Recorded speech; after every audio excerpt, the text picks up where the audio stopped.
if you achieved all of the goals that you planned last year, then this video is actually not for you.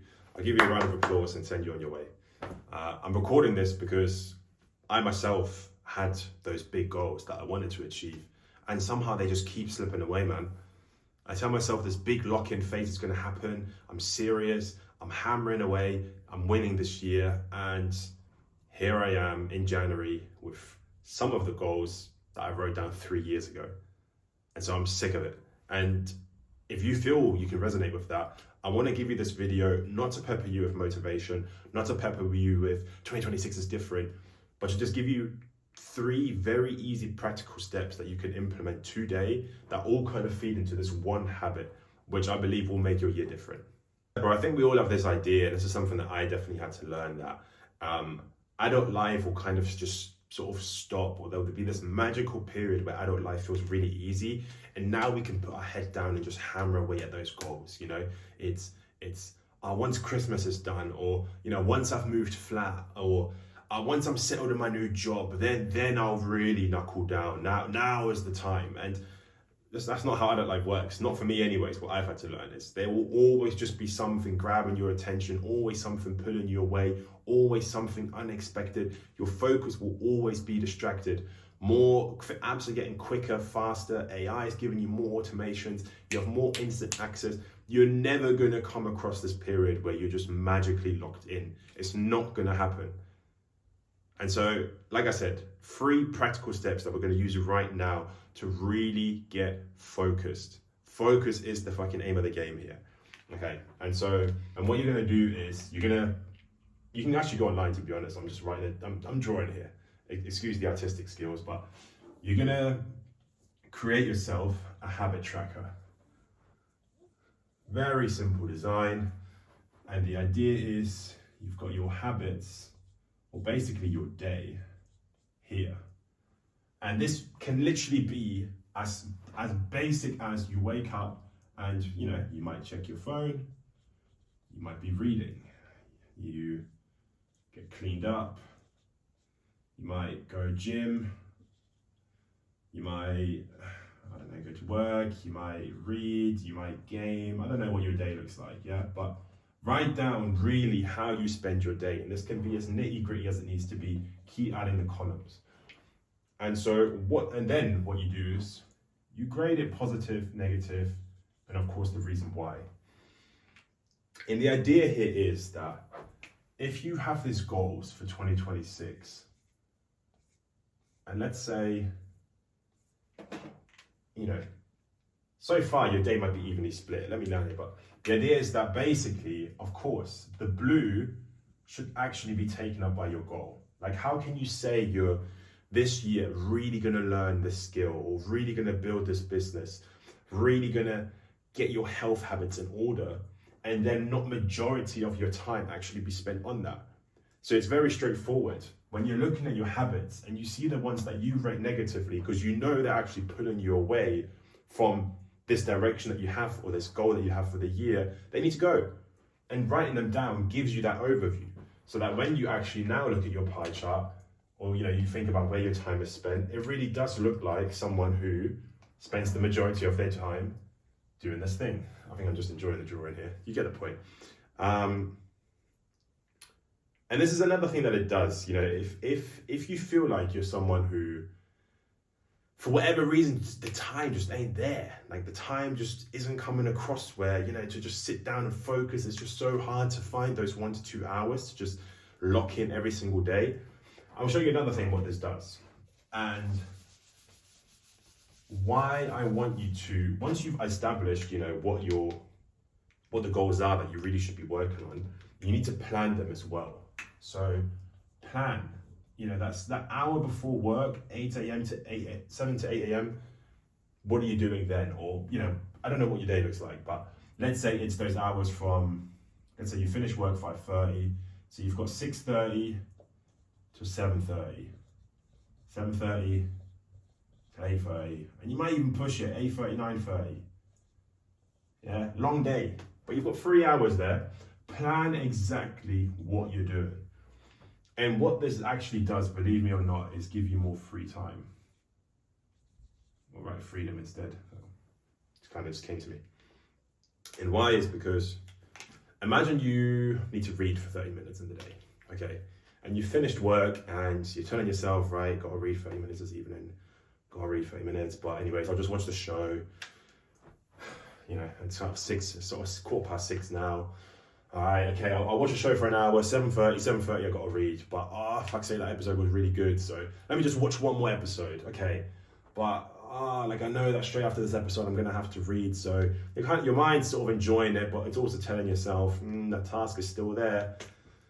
And so you're kind of just procrastinating. You're sort of half of you sort of watching the show, half of you saying, I should be getting on with this. Maybe you're sort of trying to read 10 minutes in between.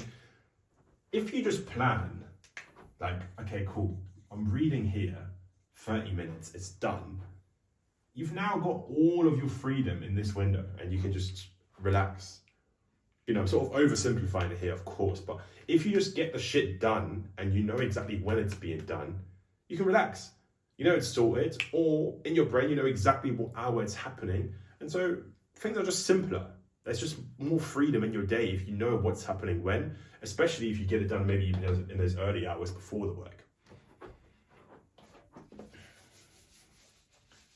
The second thing that I'm doing this year is honing down my goals.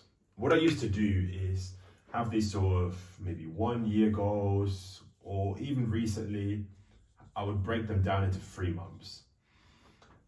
And I thought the 3 months was kind of cool. You know, I'd sort of split them into finance, health, you know, my relationships, and then maybe like education as well. I think it's good to split these up because, of course, you know, you want to grow in different areas, but there's something called Parkinson's law, and it's basically the idea that goals will fill up the amount of time that you give them. So, you know, if I'm saying, this happened all the time, because let's be realistic, we're not going to tick off every single goal, but maybe you'll at least get close. But if you give yourself 3 months or even a year to achieve them, you're relaxed. Let's just be honest, you're relaxed. Like, yeah, you'll get on with it, but where's the urgency? What I'm doing from now on is I'm giving myself 1 month to attack my goal as hard as I can. And also, again, like, if this is something that's so important to you, when someone says to you, oh, like, what are you working on right now? What's your goal right now? You know, it's just this sort of plan that I have for the year. By December, I'll be, it's loose. You want to be able to, like, what are you working on right now? Have maybe 3-4 clear objectives for the month that you're hammering down. And again, because of Parkinson's law, you've got a month, so you better get on with it. There's 4 weeks. There's no time to sort of dilly-dally. And so, of course, you know, I might have this in the back of my mind, somewhere in my separate notes. I'll have an idea of where I want to be, like more like a vision of what the position I want to be in by the end of 2026. But it's every single month now is I'm attacking Jan. Then I'm attacking, based on Jan, I'm attacking Feb. Based on Feb, I know how I'm attacking March. And that will just carry on again and again and again. And it's with the same urgency over and over. Especially if you work in, kind of off tangent here, but if you work in sales, I think you're very much used to that nature of, you know, it's a new month, so goldfish memory, we start again. Old goals, however good it was, you might have achieved a PB, you might have been in the absolute dumpster, it doesn't matter, go again. And then lastly, all of this might have been good. You might have even done majority of this. You know, you might even, you know, if this was your starting point, you might get to here and then suddenly things fall off again. And then you pick things back up and you get to here. And that sort of just carries on, you know. Everything that I just said will not matter if you can't, at these peak moments, push through the emotion of having to do what needs to be done. And if this is the phase you're struggling, you know, really building that habit, really building the flow, like it just feels like it's such a constant battle to make myself read, such a constant battle to make myself go gym, such a constant battle to like learn that skill and build the business. I want to say to you that don't forget that your brain will adjust. This starting period is supposed to be, there's this concept called the, let's say your success is here. This here is called the Valley of Despair. It's got different names, but there's actually a book called The Dip that literally talks exactly about this period where the pain of the adjustment period is just too much for people, and it's why they quit. It's why New Year's resolutions go to shit. You've got the motivation, off you go, and then you kind of realize, oh, hang on, no, this just feels a bit shit. It feels like a bit of a drag. I can't adjust, and so let me just go back to my old ways. You have to make it through the Valley of Despair, and you have to believe that, especially like the humans that we are, we adapt to our environment. It's not always going to feel so difficult. You will adjust, you will become better, it will become easier, it will become quicker, etc., etc. And so I think the point is very clear, bro.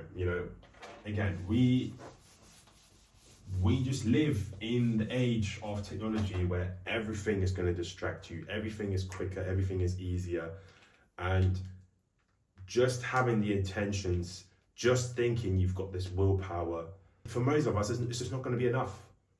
Like, you need a plan, and the biggest thing you need to be able to do is just say no. Like, you need to be, like, so much of your time needs to be this. I'm just sort of reiterating the points here, but if you have this one plan, like this one thing that you're going to attack this year, just be all about that. And it's not even forever. Like, you can always, you can get healthy, get fit, make it a habit, and then go back to some of the other, ways that you like to spend it or do in your leisure. You can really get that business off the ground, and then, yeah, cool, then you might be able to let other things kind of enter your routine again.